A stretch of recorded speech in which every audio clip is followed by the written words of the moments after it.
Wow. It's the last day. We did it. I'm so excited. It's like a really big accomplishment. Yes, it is.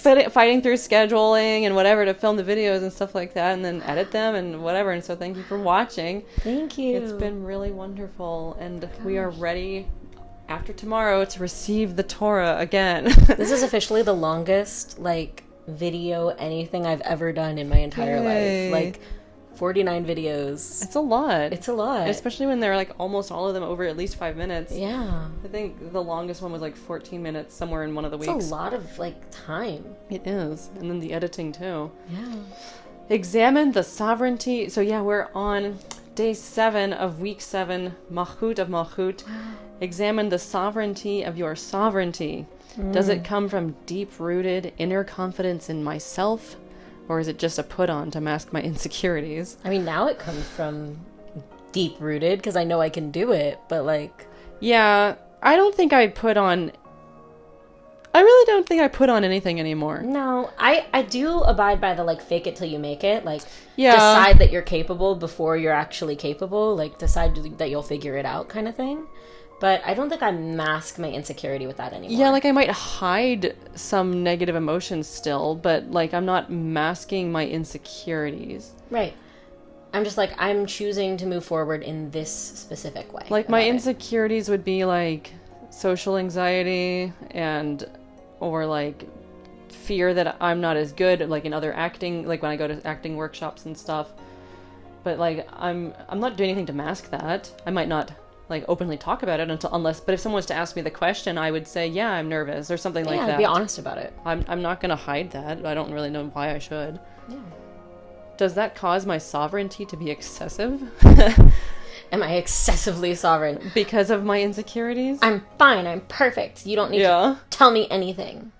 I guess that could be a thing. Maybe that's bullies in school. They act out and are angry because they're actually scared or whatever. I have this vivid memory. I was going through it at the exact moment that a friend texted me, and they texted me, and I didn't want them to know how stressed out I was. And they texted me, they said, I hope you're doing well, take care of yourself, there's a lot going on right now, be safe.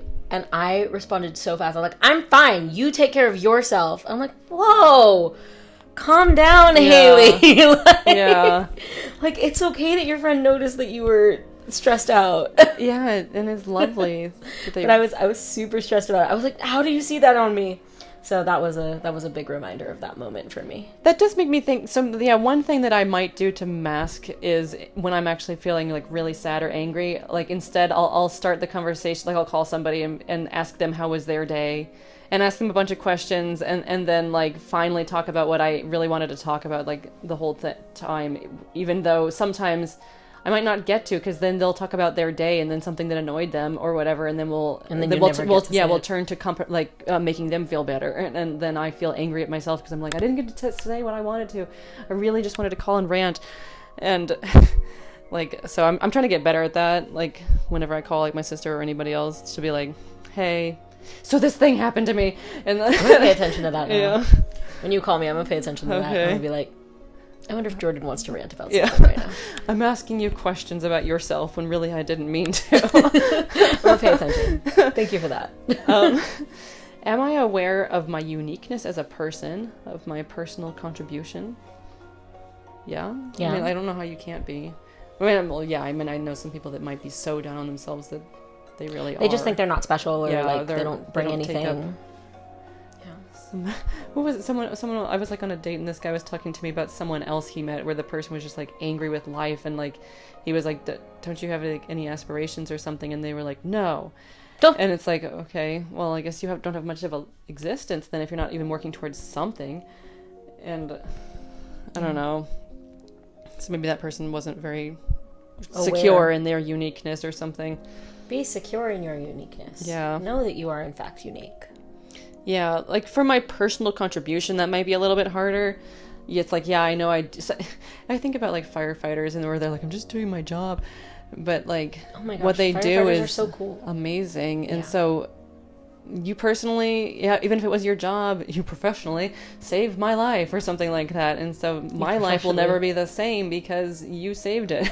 I love that. And So I don't know. I'm trying to get better at thinking of my personal contribution whenever it comes to anything. Like especially like I help a lot of kids through the B'nai Mitzvah process. It's You really do a lot. it's like a whole year of training and like setting up meetings and stuff. And so like I'm like, really, it's the rabbis and the cantor that it's you. But like, yeah, the meetings wouldn't happen if it weren't for me. Yeah. And like I know so many kids who have thanked you in their B'nai Mitzvah speeches. I don't even know if you know. No. Like, oh my gosh, so many kids. But I did get a nice present from one of the families just recently. Literally every B'nai Mitzvah kid that I have had, they've said, thank you, Jordan, for scheduling everything. That's so nice. Yeah. You should go to the ceremonies more often. Did you get thanked a lot, Jordan? That's so nice. Yours is as consistent as like Rabbi Adam's name. I want you to know. Because I never see it, because they'll do like a little blurb for the newsletter and they never thank me there. Oh, wow. They thank they'll thank you sometimes if you were one of their helpers, but they'll always thank the rabbis and Hazamimi usually. Oh, no, they thank you in their speeches all of the time. All the time. That's so nice. Yeah. So here we have our exercise for our last day, and then we have a bit of a conclusion afterwards.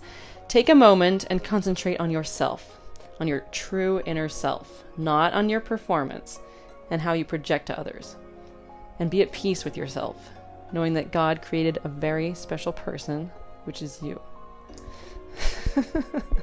It's emotional. Just think about yourself. I love that. You're awesome. You are awesome. Conclusion. Upon concluding these 49 days, we come to the 50th day, Matan Torah, when we have fully achieved inner renewal by merit of having assessed and developed each of our 49 attributes. That doesn't mean that you're perfect.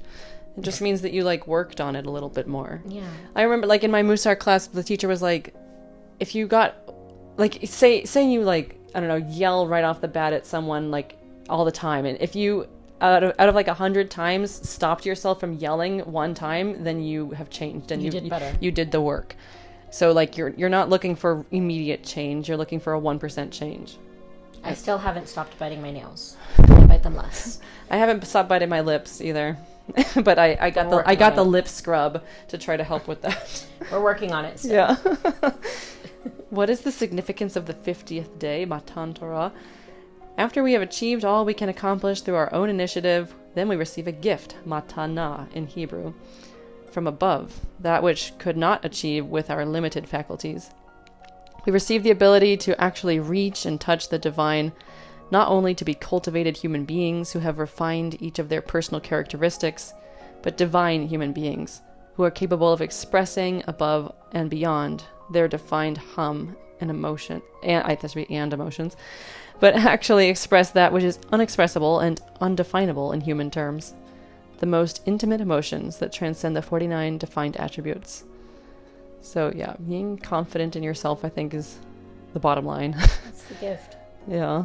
Now, at this point, we get the gift of being able to go beyond even what we thought was possible. Yeah. Maybe that's just it. Like you've reached a little bit further.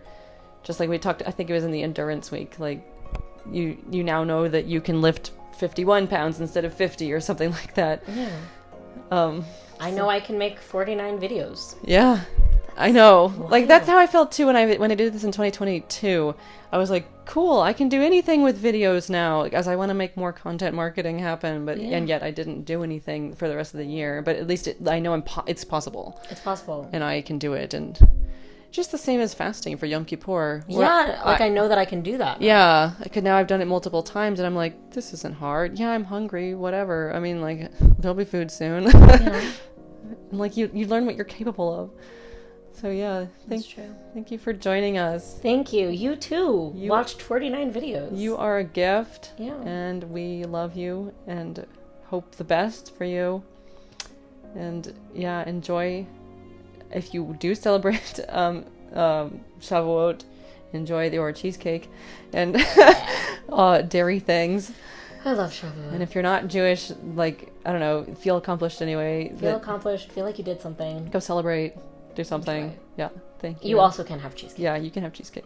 It's not Jewish. Yeah, it's not a closed practice. You're allowed to eat cheesecake. Yeah. Okay. Thank you. Bye.